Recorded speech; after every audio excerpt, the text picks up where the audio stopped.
I now give the floor to His Excellency Sabrahmanyam Jaishankar, Minister of External Affairs of India.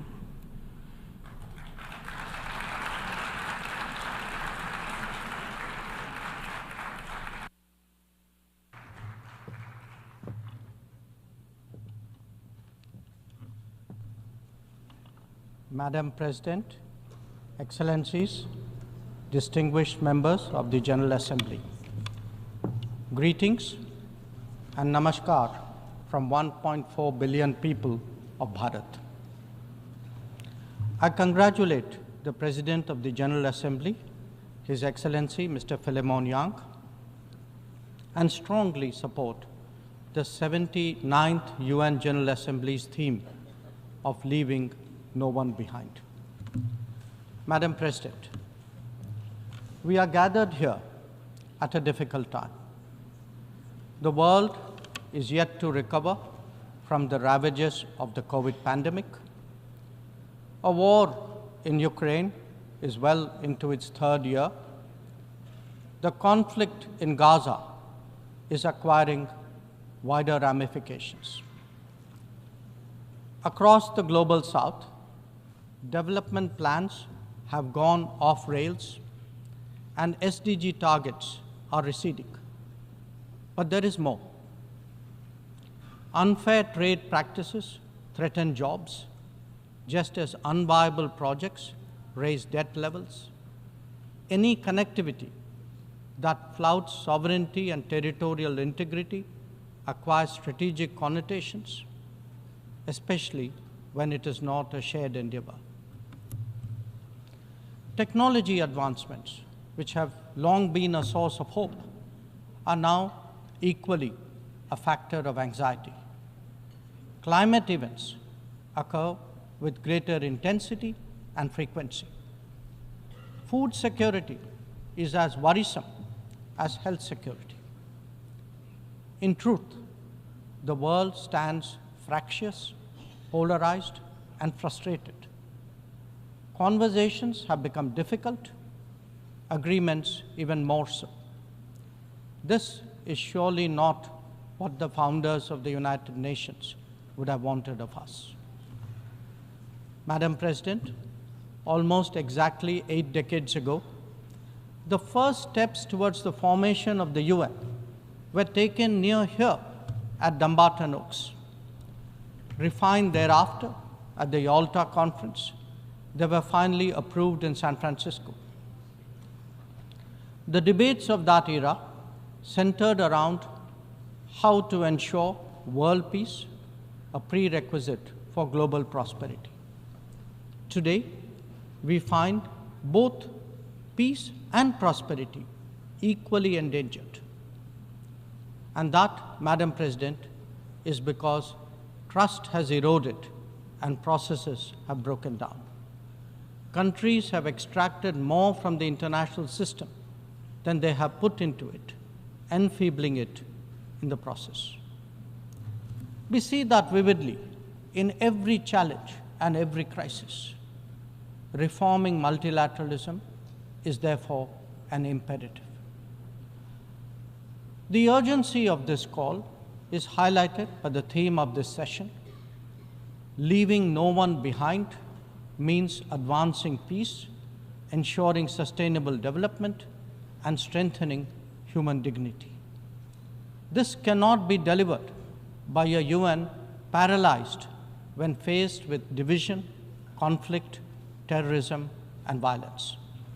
Nor can it be advanced if access to food, fuel, and fertilizer is jeopardized. When capturing markets lacks restraint, it damages the livelihood and social fabric of others. Evasion of climate action responsibilities by the developed undermine the growth prospect of the developing. Indeed, when resource crunch limits the very pursuit of SDG targets, it is not just economies, but human dignity itself that is imperiled. If the world is in such a state, this body must ask itself, how has this come to pass? The problems arise from a combination of structural shortcomings, political calculations, naked self-interest, and yes, disregard for those left behind. It is natural to feel overwhelmed by what we confront now. After all, there are so many dimensions, different moving parts, issues of the day, and the changing landscape. But every change must begin somewhere, and there is no better place than where it all started.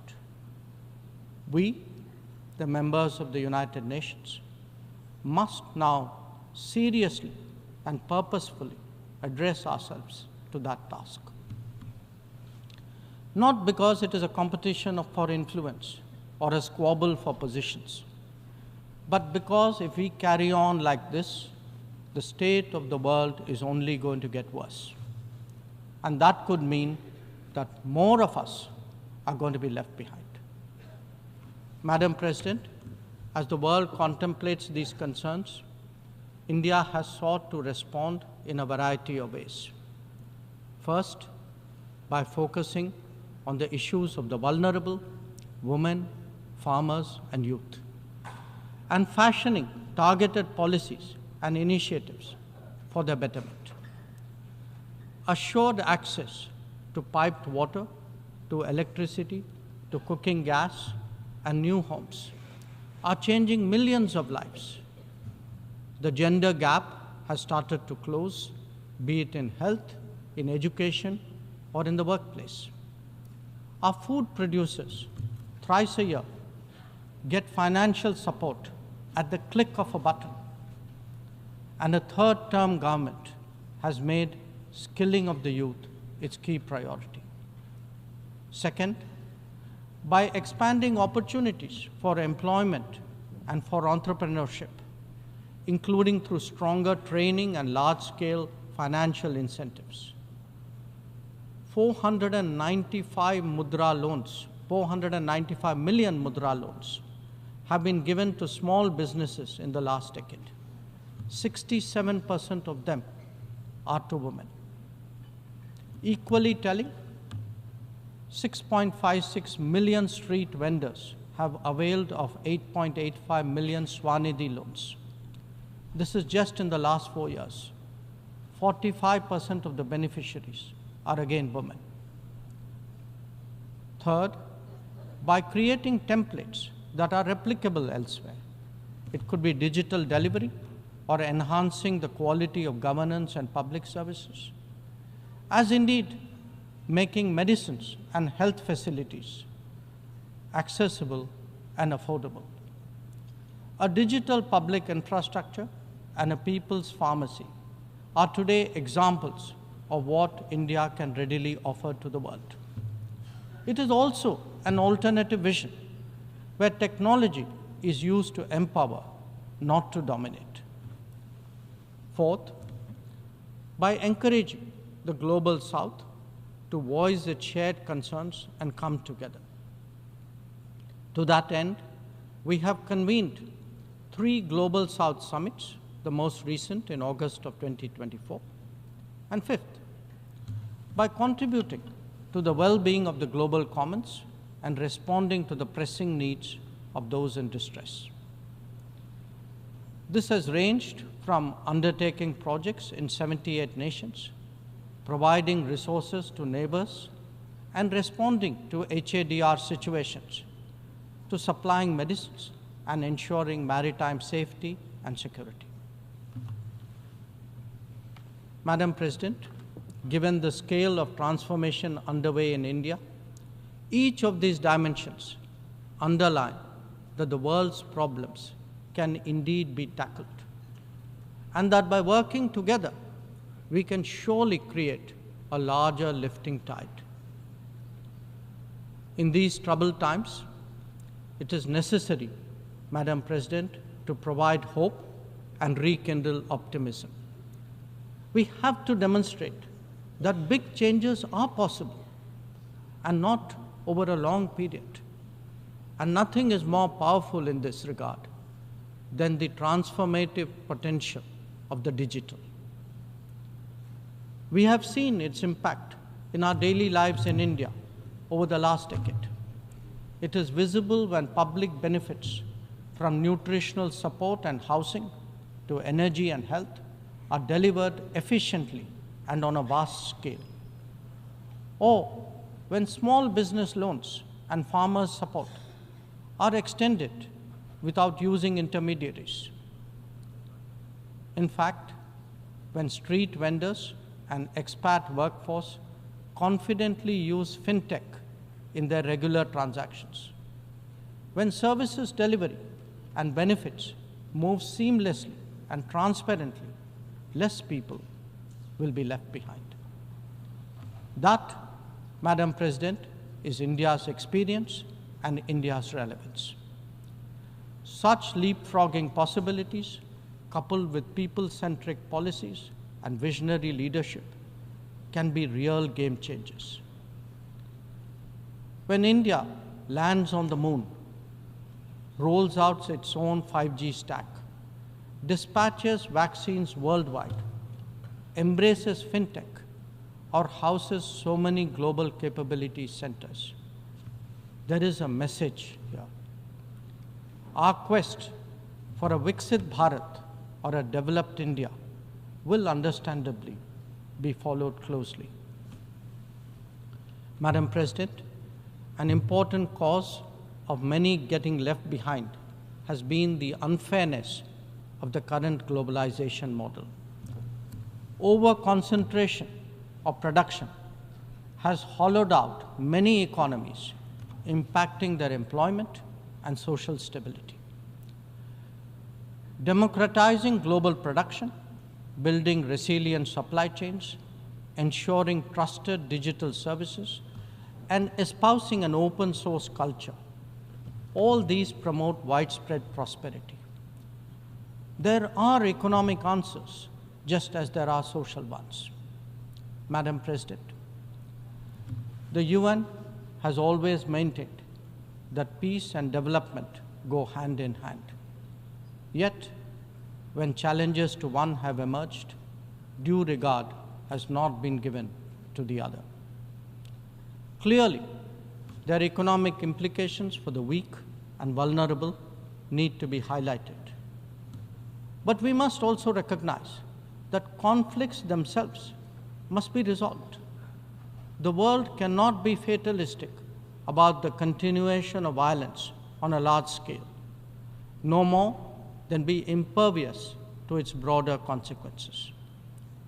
Whether it is the war in Ukraine or the conflict in Gaza, the international community seeks urgent solutions.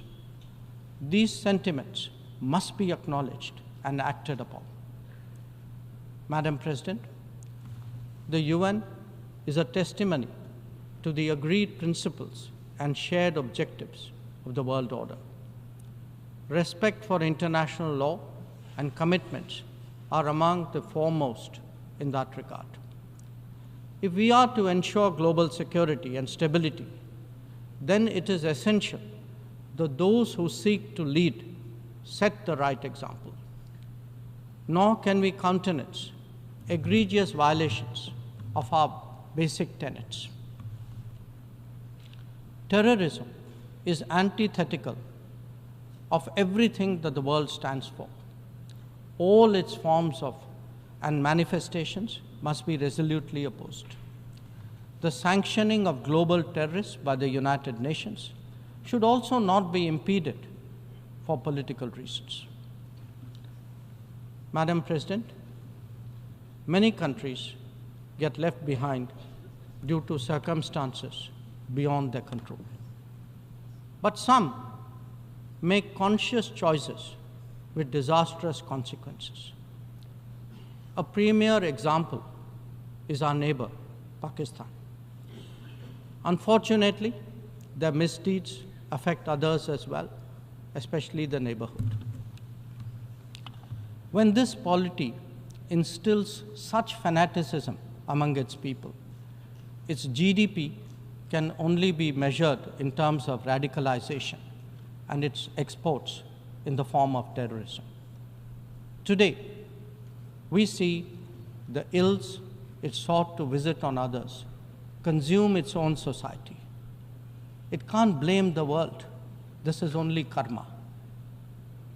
Madam President, a dysfunctional nation coveting the lands of others must be exposed and must be countered. We heard some bizarre assertions from it at this very forum yesterday. So let me make India's position perfectly clear. Pakistan's cross-border terrorism policy will never succeed, and it can have no expectation of impunity. On the contrary, actions will certainly have consequences.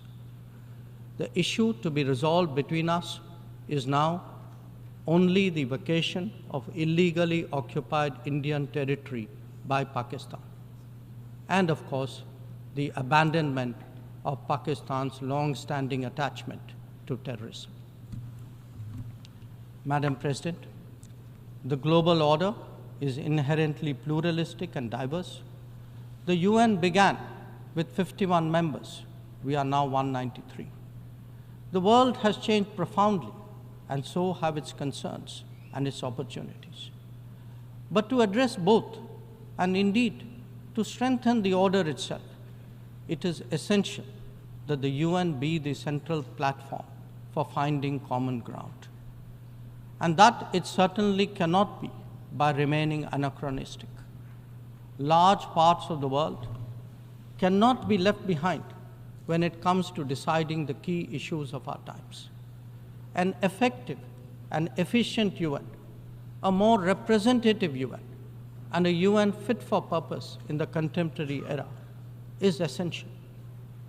Let us therefore send out a clear message from this UNGA session. We are determined not to be left behind. By coming together, sharing experiences, pooling resources, and strengthening our resolve, we can change the world for the better. I thank you, Madam President. I thank the Minister for External Affairs of India,